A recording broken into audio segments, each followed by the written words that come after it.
Okay, different Congress leaders in the party now more vociferous. Let's take a look. Karnataka Chief Minister Siddaramaiah attacking the Prime Minister on the Ram Mandir inauguration. He said, and we're going to take you through his exact comment, but he said the Prime Minister, who's about to complete another 10 years of rule, does not have the confidence to win the elections. He's also saying that the BJP and the Prime Minister are trying to present their achievements for voters in the form of the Ram Mandir and its inauguration. For this reason, during the Lok Sabha elections, they've hurriedly inaugurated the Ram Mandir. This is still the quote. He's also said it's an incomplete state. The entire Ram Mandir, as we speak, is incomplete. And through this and through insisting that they still want to inaugurate it, they've tried to cover up their failure under the cover of a wave of Hindutva. Okay, so let's go over to our colleague Pallavi to get more context on this entire set of back and forth statements that we've seen. Let's go over to Pallavi. Pallavi, what's been really interesting, if we could just focus on Siddaramaiah for a second, though we will possibly hear a chorus of Congress leaders over the next few hours. What's been interesting with him in particular is that in the last few weeks, he's made a number of statements where he's implied that he would look into an invitation potentially coming in. This statement, do you think that the Congress has saying no yesterday has now emboldened chief ministers, other senior Congress leaders, and we may see a slew of statements like this from them? Yes, and so after the party's decision, and you fall in line, and the decision by Sonia Gandhi, and it is also been something which has been completely backed by Gandhi. So it has no right to see the Congress leaders actually supporting it. If they have a difference of opinion, if there is a dissent, I think that's now not going to be expressed openly by all. Many will be silent. But of course, many will be worried. I mean, in Karnataka, for example, the whole Patrang issue, the Patrang issue which was raised by the BJP in the heart of Karnataka to counter it. Because religion is something which often becomes the opium of the masses, if I can recode. And the fact is that it always comes to play a very political issue. So I won't be surprised if there is any now not which like this leadership of the party. Okay. All right. Pallavi, our connection with you is breaking up. We will try to establish a more stable connection with you to get more context on this entire story. We'll also bring you that context because remember Siddaramaiah making these comments after seeming back and forth about whether or not he would be attending at all. Siddaramaiah, Chief Minister of Karnataka, is someone who is known for his secular ideals. There was some controversy last week where a video of the Chief Minister seemingly went viral in which it seemed as if he was refusing to enter a temple.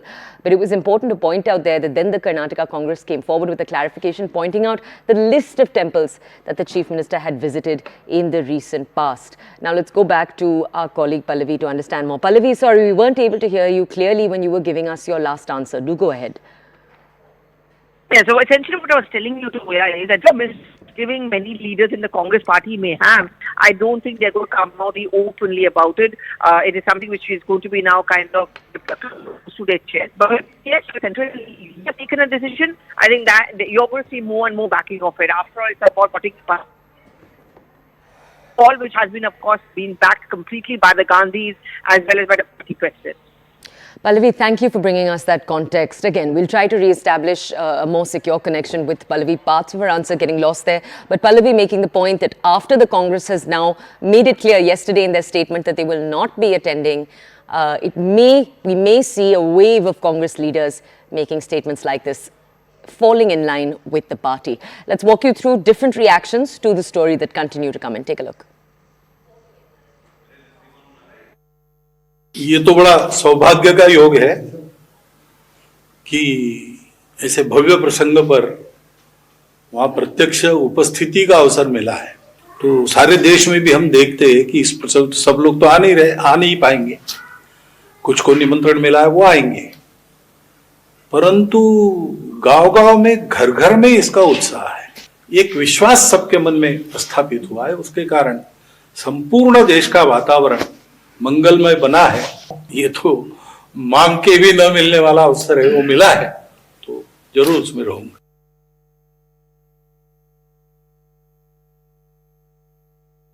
और फिर रमन की वजह से माहौल बनाया गया कि जिस देश में प्रधानमंत्री रहते हुए सुरक्षा व्यवस्था को घंटा दिखाकर और हमारे 47 जवानों को शहीद कर दिया गया और उसका उस स्थिति का इस्तेमाल इस तरह से किया गया जैसे कि लगता था कि भारी बलिदान उन्होंने दिया हो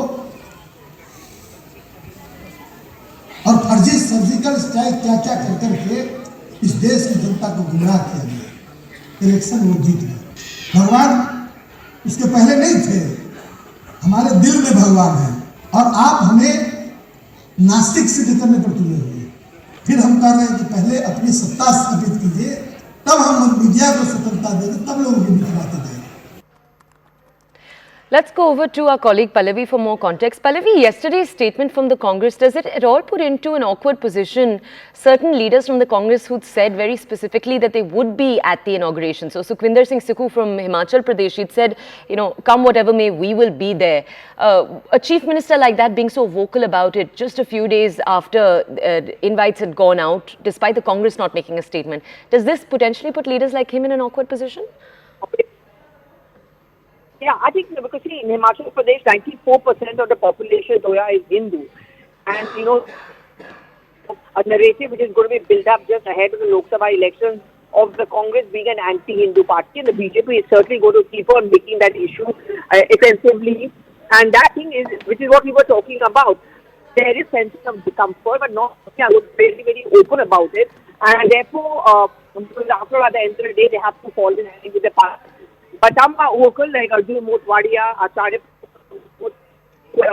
other Tharan, and many of them are going to be worried about what kind of actions they have in the Lok Sabha elections.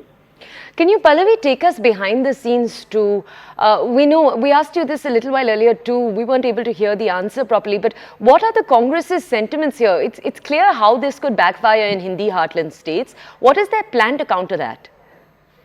See, the Congress's argument, in any case, that core Hindu vote would never ever go past. It would always be the case to the BJP. So let us position ourselves as a party which was and politics separate. There must be a large number of voters in our country who are leading this, and possibly the young, to use the words of the Congress, the spectacle which is going to be played out on the 22nd with the Prime Minister occupying center stage. I think it is this factor which had a bearing in their mind, which made them take that decision finally yesterday.